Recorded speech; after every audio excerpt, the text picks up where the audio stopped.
सभी को नमस्कार। अभी मैं आपके सामने दंड नीति यह क्रिया करने जा रहा हूँ।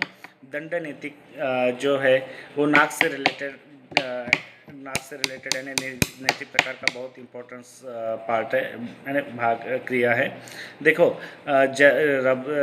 पूर्वी के ज़माने में सूत्रक नीति का उपयोग किया जाता था, और अभी फ़िलहाल में पूरी दुनिया में रबर कैथेटर का उपयोग किया जाता है। ठीक है, तो खास करके रबर नीति के जो बेनिफिट्स है, देखो कितना भी क्रॉनिक इन्फेक्शन रहा, बारहमाही सर्दी खांसी है, या फिर ऐसा होता है कि बहुत ज़्यादा लोगों को छींक आती है, तो इसलिए वो इन्फेक्शन जो होता है वो इन्फेक्शन अच्छी तरह से निकालता है यानी दंड नीति रबर नीति यह क्रिया। और ख़ास करके इसके जो स्पेशल बेनिफिट्स होते हैं, तो वो बेनिफिट्स होते हैं जो लोग स्नोरिंग बहुत ज़्यादा करते हैं, और दूसरी बात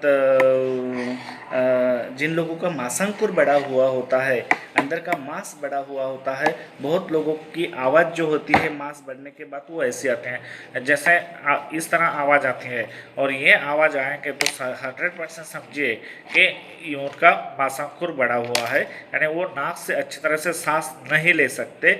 उनका वो सांस मुंह से लेते हैं, मगर फर्क इतना है कि मुंह से सांस लेंगे तो वो यानी जो लेवल नाक के ऑक्सीजन की लेवल नाक से जाती है, वो ऑक्सीजन की लेवल मुंह से नहीं जाएगी।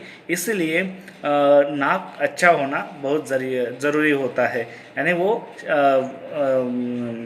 रेस्पिरेटरी सिस्टम से रिलेटेड है। इसीलिए उसका जो मुख्य द्वार होता है वो नाक होता है, जो मैक्सिमम लेवल ऑक्सीजन की अंदर ले सकता है। तो देखिए, और इसलिए मास्क दो बहुत लोग ऐसे होते हैं कि जिन लोगों का नाक का बड़ा हुआ होता है, तो उन लोगों को सांस लेना बहुत कठिन जाता है। और जिन लोगों को ऑपरेशन भी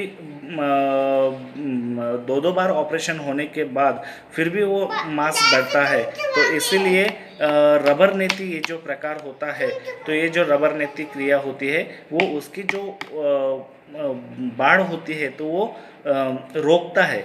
इसीलिए रबर नीति यह क्रिया बहुत इम्पोर्टेंस है।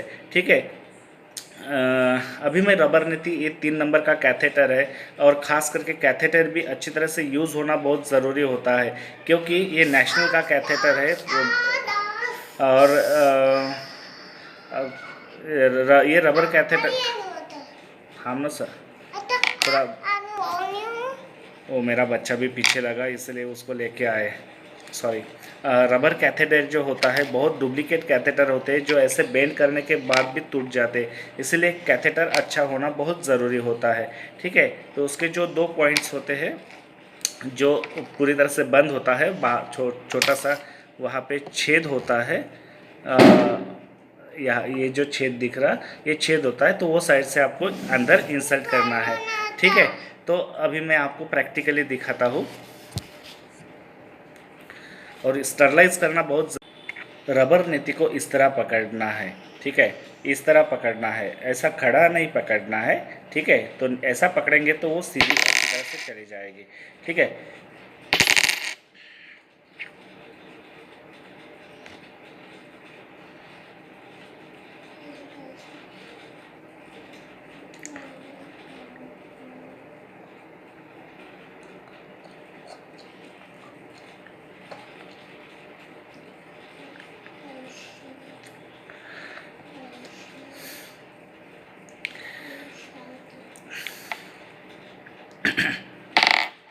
और हल्का सा यहाँ पे आगे पीछे आपको करना है।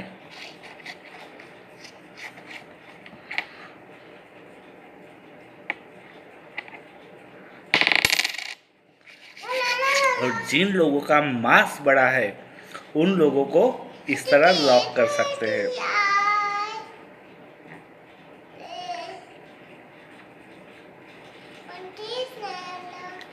Okay, sorry.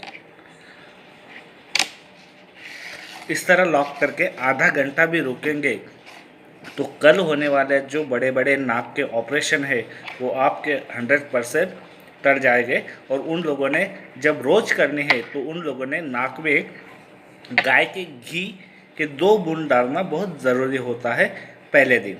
ओके, ठीक है। तो जब निकालते हैं तो मुंह से आप हल्का सा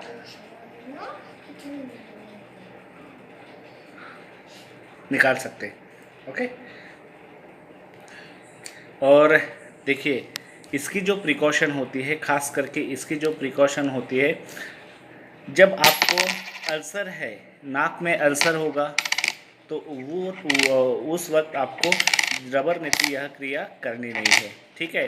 और बहुत लोगों को सर्दी खांसी से वहाँ के जो स्नायु होते हैं वो बहुत पतले हो जाते हैं, तो वो उस टाइम में रबर नीति यह नहीं क्रिया करनी। और जैसे मैंने अभी किया वैसा ही आपको दूसरे नाकपुड़ी से, दूसरे नॉस्ट्रिल से करना है, ठीक है। और अभी कल इसके भी बेनिफिट्स, प्रिकॉशन, छोटी छोटी चीज़ें बहुत सारी होती है, मगर सब चीज़ें अभी टेक्निकल प्रॉब्लम आता है, इसीलिए सब चीज़ें बताना बहुत मुश्किल है। But I think this is sufficient for you because there is restrictions. Okay, thank you.